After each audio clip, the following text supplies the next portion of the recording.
Sziasztok! Ránézünk, hogy mi a helyzet a szeretett személyeddel. Nem is húzzuk soká az időt. Mindjárt megkérdezzük, hogy mit lehet tudni, mi van ő most vele. Mi van most ő vele. Jó, úgyhogy mi van most a szeretett személyeddel? Megkérdezzük, hogy mi van most ő vele, mit tudhatunk meg az ő helyzetéről.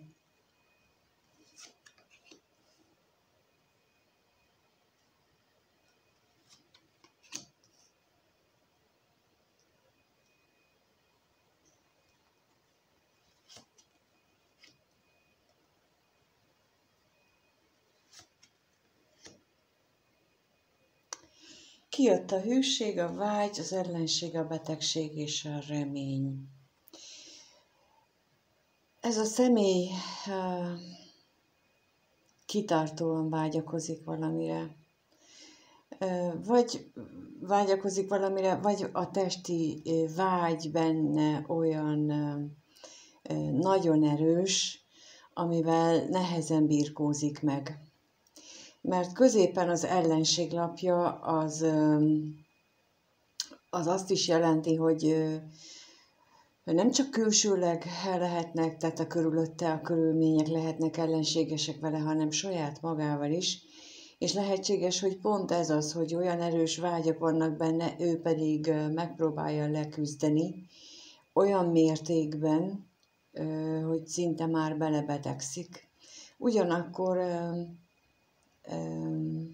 másrésztől pedig elképesztően reménykedik valamiben, majd mindjárt megkérdezzük, hogy miben. Azt is szinte beteges szinten csinálja. Szóval ez a személy, hát mondhatom úgy is, hogy most a fejével próbálja legyűrni a testét, aminek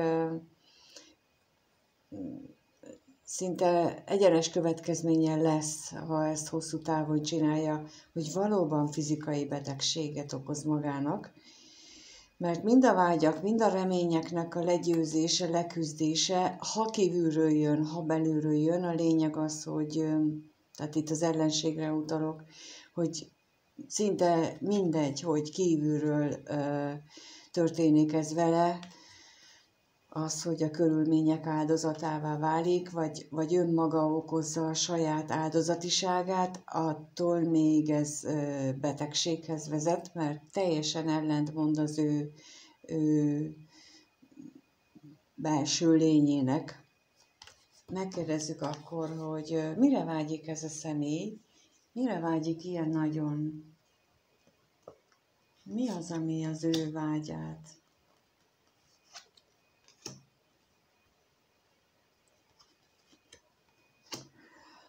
És miben reménykedik?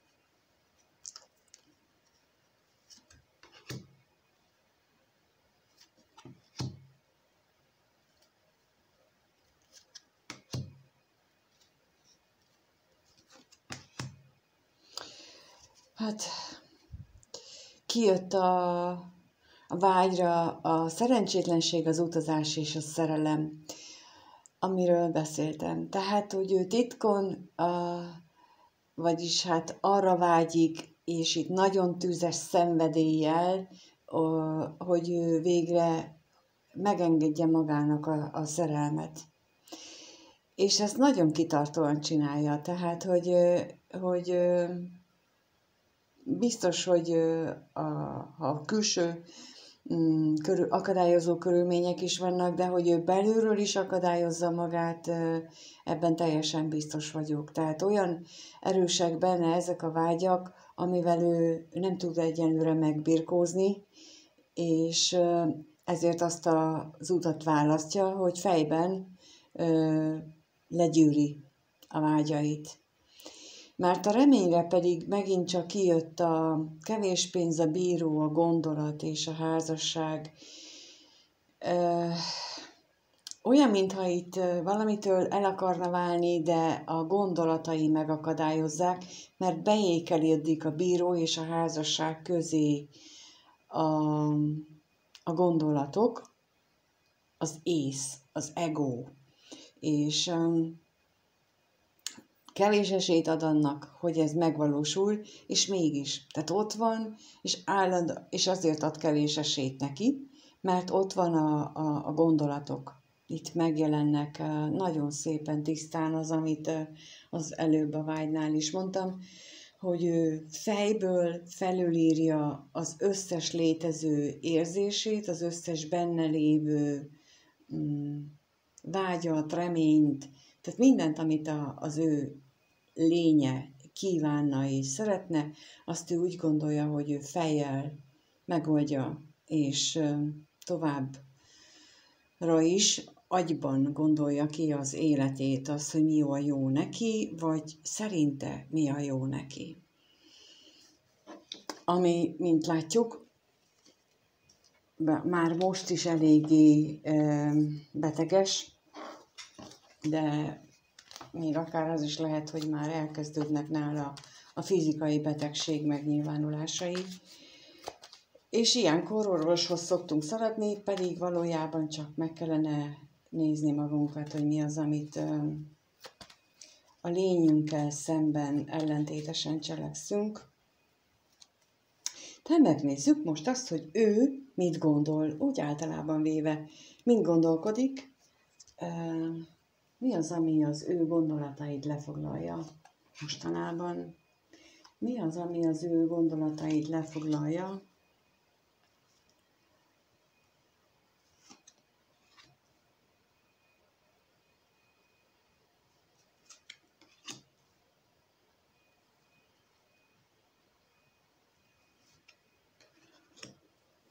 kijött a betegség, a halál, a házasság, a szerencse és a levél.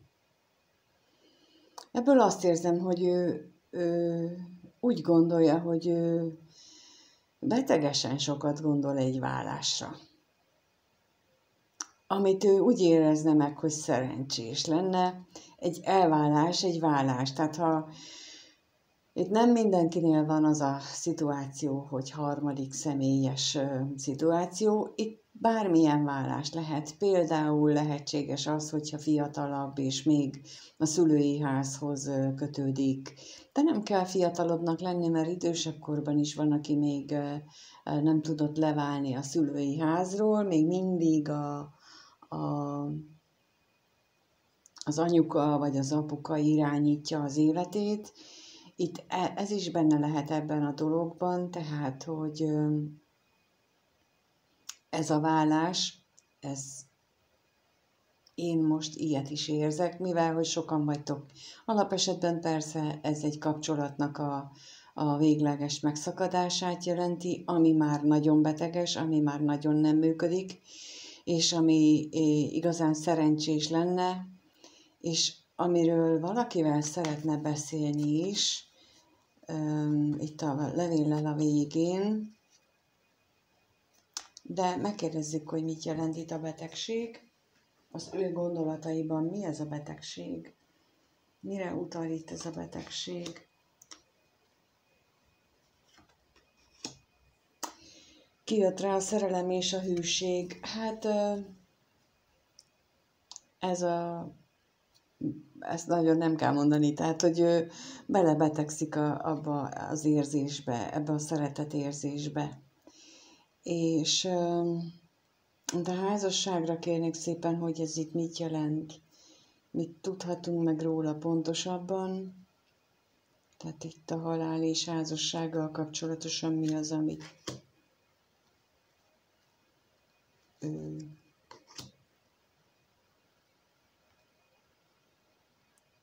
kijött az özvegyasszony és a ház. Mint mondtam, lehetséges itt nem csak a hármas kapcsolódás, tehát olyan, tehát hogy van neki valaki most is, hanem itt van valaki, egy idősebb vagy érettebb nő, aki az ő életét kvázi irányítja, aki megszabja a környezetében azt, hogy ő mit gondolhat, mit tehet, hogyan élhet, és ő ettől szeretne megszabadulni. Ettől a gyámkodástól. Most ez jött, és azt hiszem, hogy bárkiről is van szó, akit jelöl itt az özvegyasszony lapja, az mindenképpen egy ilyen, tényleg így, hát mintha gyermekként kezelni őt. Tehát még ha a társa akkor is, vagy a párja, akkor is gyermekként kezeli. És mi itt a levél, mit tudhatunk meg a levélről bővebben?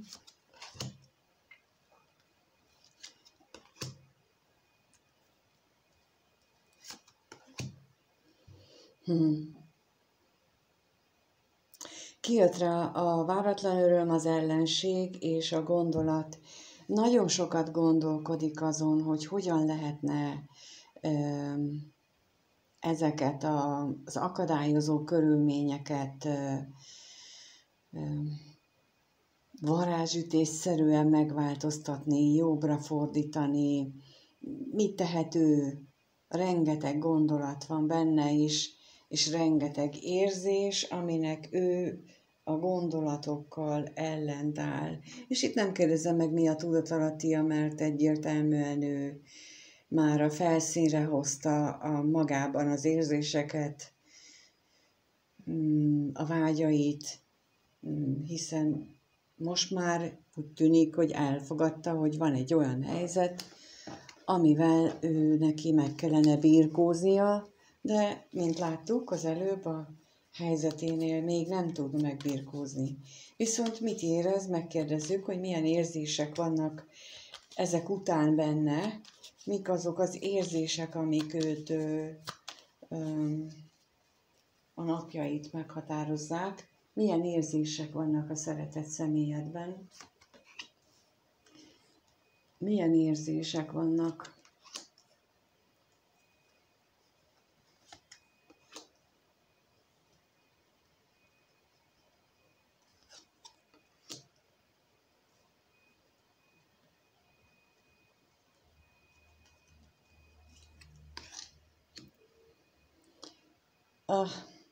Kijött a vágy, a ház, a kevés pénz, a látogatás és a hamisság. Hát a érzéseknél a vágy, tehát ez itt valószínűleg nem csak a testi vágyakozást jelenti, ugye, ami az elsőre már kijött, hanem úgy általában véve valami másra vágyik, mint amit megtapasztal. A házlapjával én itt a tradíciókra, az elkötelezettségére, a hitrendszerére érzek utalást, és mivel utána jön a kevés pénz, azt gondolom, hogy ez már egy olyan benne, hogy ellentétes, hogy összeütközik, igen. Tehát a tradíciók, a családhoz való ragaszkodás, ezek a hitrendszerek, hogy mi, ami alapján eddig élt, az megkérdőjeleződtek benne, és ezek naponta ütköznek benne. És ugyanakkor még van benne egyfajta találkozási vágy is, tehát, hogy szeretne találkozni valakivel, mindjárt megkérdezzük azt is, hogy kivel, és a végére kijött a hamisság lapja, ami azt jelenti itt az én számomra, hogy ezt próbálja tagadni. Mindazt, hogy ütközések vannak benne, mindazt, hogy nagyon érzi, vagy nagyon vágyik erre a találkozásra, nagyon szeretné, ezekkel minden megpróbál úgy magát úgy szembesíteni, hogy az csak hülyeség, ez nem igaz. De akkor megkérdezzük, hogy mi itt a vágy, mire vonatkozik a vágya, mi az érzéseinél, mi a vágya ő neki.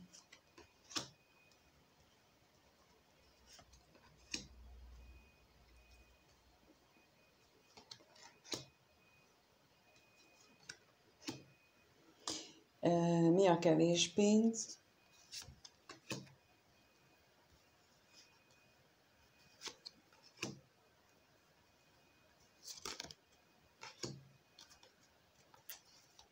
és a látogatásra is kérnék, hogy mi itt ez a látogatás.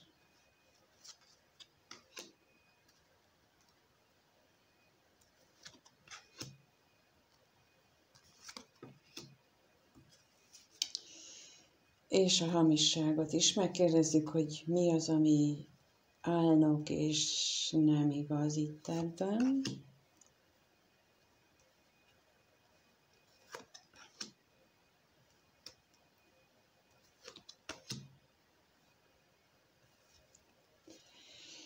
A vágyra kijött a szomorúság, utazás, örvendezés és a pénz. Én itt ebből azt látom, azt érzem, hogy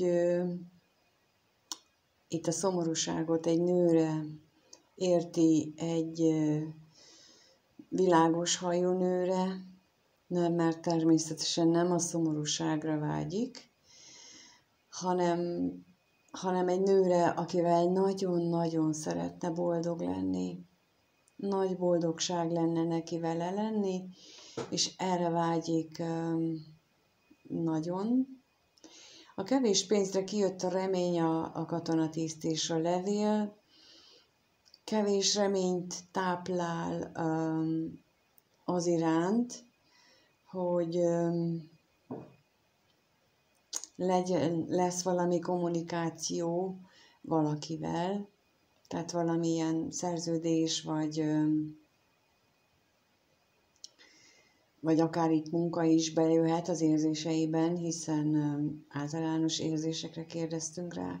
Tehát kevés reménye van, hogy egy szerződés, vagy egy kommunikáció valakivel az úgy összejön. A látogatásra kijött az özvegyember, a hűség, a váratlan öröm és a szerelem, és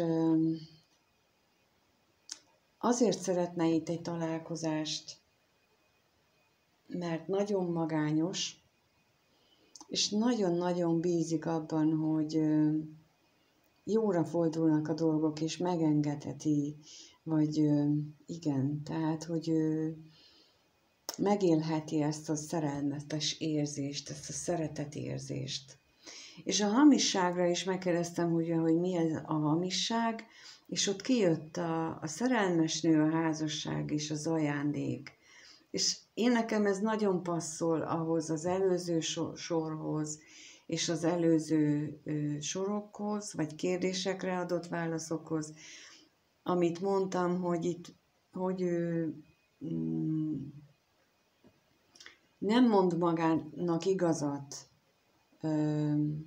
a tekintetben, hogy ki a számára a tökéletes nő, mert ezt a kapcsolatot, amit ugye kijött, hogy gondolkodik rajta, hogy erősen gondolkodik rajta, hogy meg kellene szüntetni, azt most itt az ajándéklapjával nyomatékosítja, ami jelentheti azt is persze, hogy ez egy nagyon régi kapcsolat, és nagyon rég meglévő kapcsolat, de jelentheti itt azt is, hogy úgy éli meg, hogy ez számára a tökéletes kapcsolat. Viszont mivel úgy kezdődik, hogy hamisság, ezért nyilvánvaló az, hogy ő nem vallja be magának ezt a teljes igazságot. Tehát pontosan, hogy elferdíti az igazságot, és ezzel próbálja úgymond etetni saját magát, hogy hát ez a jó, ez így van már régóta, és akkor is úgy volt, és akkor is azt gondoltam, és nem az jön ki, hogy azt érzem, mert az érzelem az itt van. A remény az itt van, a vágy az ott van, itt nincs érzelem. Itt múlt van, itt hamisság van, itt gondolatok vannak, választás van, de itt nincs érzelem. Hát megnézzük akkor, hogy te, hogy jössz ebbe a képbe, hogyan vagy te benne az ő életében. Először is azt kérdezzük meg, hogy mit gondol ő veled kapcsolatosan, hogyan gondol ő rád, amikor rád gondol. Tehát a szeretett személy mit gondol rólad veled kapcsolatban? Ez a szeretett személy mit gondol?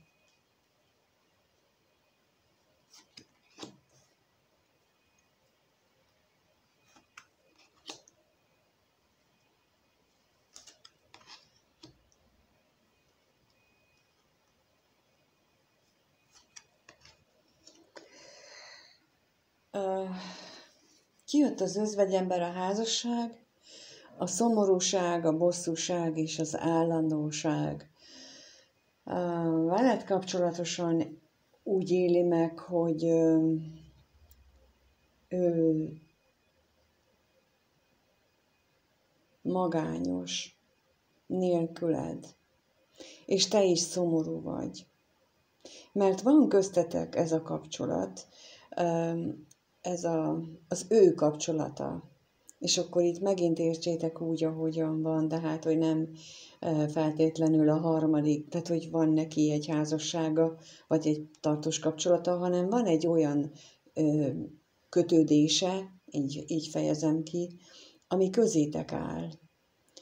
És hiába nézitek egymást, és hiába vagytok mindketten szomorúak, az ő kötődése, az köztetek ott van, hegyként tornyosul közétek, amivel ő pillanatnyilag úgy tűnik nem tud mit kezdeni, mert utána a bosszúság jött ki az állandósággal, tehát hogy ez ő neki az állandó küzdelem és bosszúság forrását jelenti, ez a jelenlegi helyzet. És megkérdezzük, hogy mit jelent itt ez a házasság.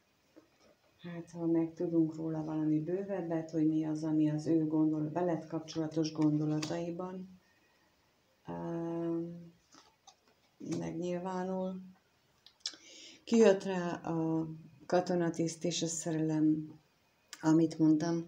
Tehát, hogy a kettőtök távolságának az oka, az érzéset, a kapcsolatotok felvállalásának a valódi oka, az a kötődés, ami ott akadályként megjelenik. És mit jelent itt a bosszúság? Az ő gondolataiban, veled kapcsolatos gondolataiban.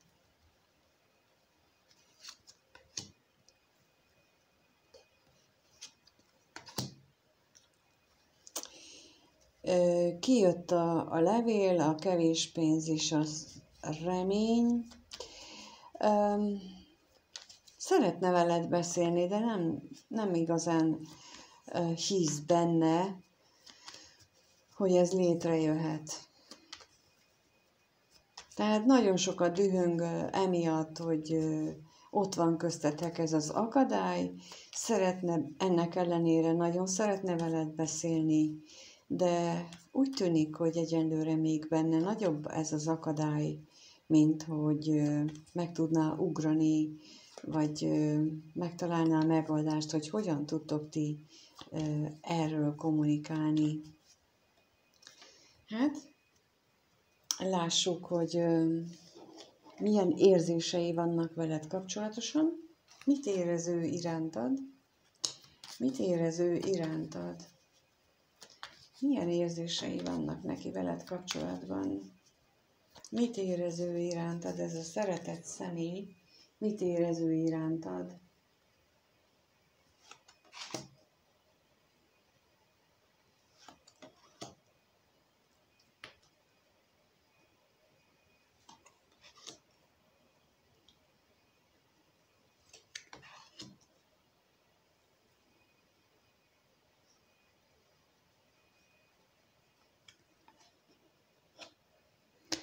Kijött a veszteség, a pénz, a szerelem, a bosszúság és az utazás.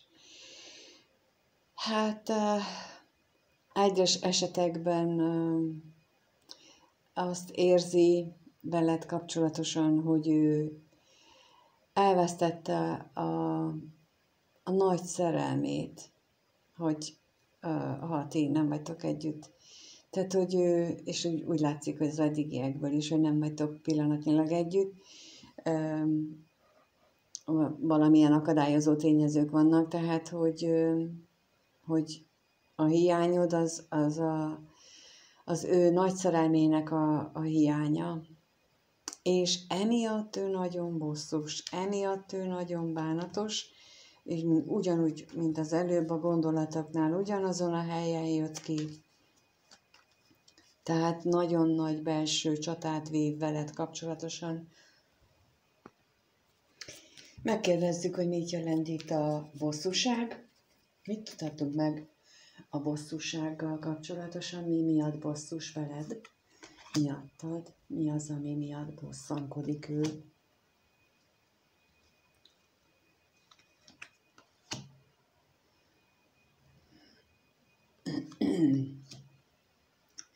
És az utazásra is kérnék szépen, hogy hová? Mi ez az utazás itt? Hová szeretne ő eljutni?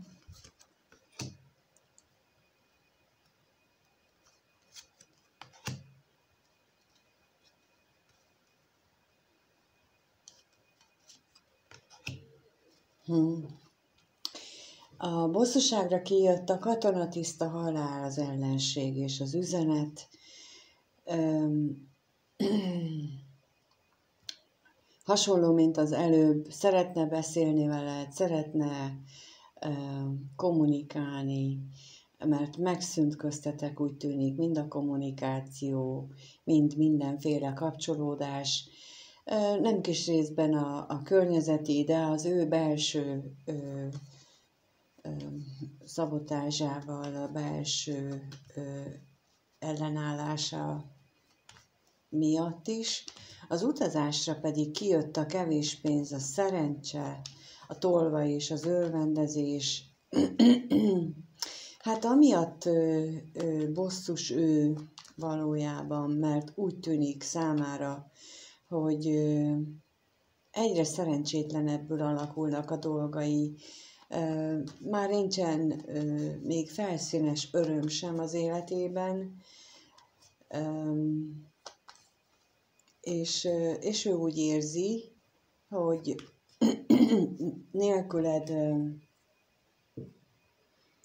nélküled már nincs semmi. Tehát gyakorlatilag itt a szerencse teljes hiányát érzékelem abból, hogy előtte a kevés pénz, utána a tolvaj, az örvendezéssel, tehát hogy semmi. Tehát ő úgy éli meg az életet, hogy a hiányod az elején a veszteséggel mindent elvitt tőle az életéből, ami számára jót, örömet vagy boldogságot hozott. Nagyon-nagyon ezt érzékelem most. Hát megnézzük, hogy milyen tettekre sarkalja őt ez az egész. Fog-e feléd a következő 1-2 hétben tenni valamit? Fog-e lépni feléd? Lássuk, hogy a következő 1-2 hétben a szeretett személyed mit fog veled kapcsolatosan tenni. Ez a szeretett személy mit fog veled kapcsolatban tenni a következő 1-2 hétben?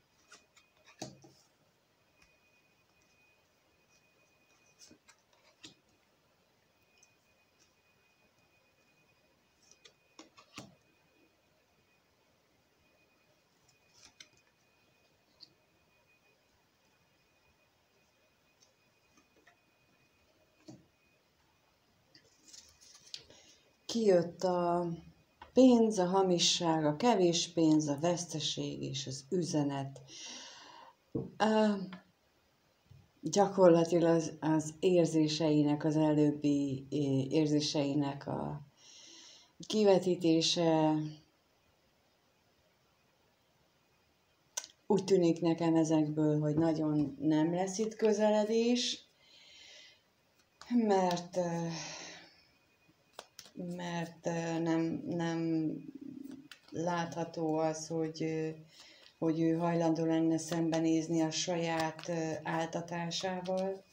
De megkérdezem, hogy mit jelent itt a hamisság, mire vonatkozik, mire utal itt a hamisság.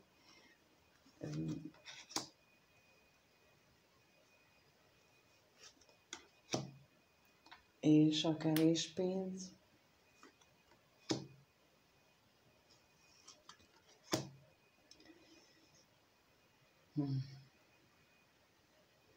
A veszteségre kérjük szépen.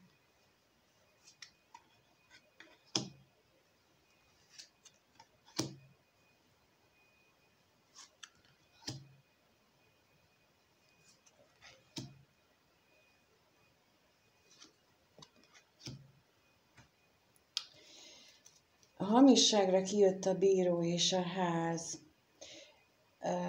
Ahogy az előbb már kijött egy helyen, hogy a házat, mint a régi mintákat, a hitrendszereket értelmeztem, és itt megint ezt érzem belőle a bíróval együtt, hogy ő egyelőre nem áll készen arra, hogy ezeket felülbírálja, hogy ezeket hazugságnak, illetve idejét múlt dolognak minősítse. Pedig ez lenne a legjobb, de itt még mindig azt érzem, hogy ezt nem hajlandó megtenni. A kevés pénzre kijött a szerencsétlenség és az özvegyasszony, és itt azt gondolom, hogy itt fokozódik ez az ellentét, fokozódik az otthonban, vagy a környezetében meglévő negatív energiák, vagy negatív befolyásolás, gyámkodás, amiről beszéltem az előbb, tehát, hogy valaki fölötte uralkodik, az erősödni fog. Illetve az ő ellenállása is erősödni fog ezzel kapcsolatosan, tehát egyre inkább érzékelni fogja azt, hogy ez milyen megalázó a számára. És a veszteségre pedig kijött a gyermek, a féltékenység, a látogatás, a bosszúság és a szomorúság, és itt ebből a gyermekből én azt érzem, hogy fél egy olyan új gondolattól is, hogy meglátogasson téged, és ez, tehát még a gondolatától is fél annak, hogy felvegye veled újra a kapcsolatot, inkább így mondom, tehát a fizikai találkozást. De ez ugyanakkor benne nagy feszültségeket szül, tehát látható, hogy nagyon szeretne találkozni veled, de mert ezt nagyon hiányolja, hogy ti találkozzatok, viszont az, hogy ezt újra megtegye, az nagyon nagy problémát okoz benne. Tehát, mint mondtam, a következő 1-2 hétben nagy változás itten a jelenlegihez képest nem látszódik.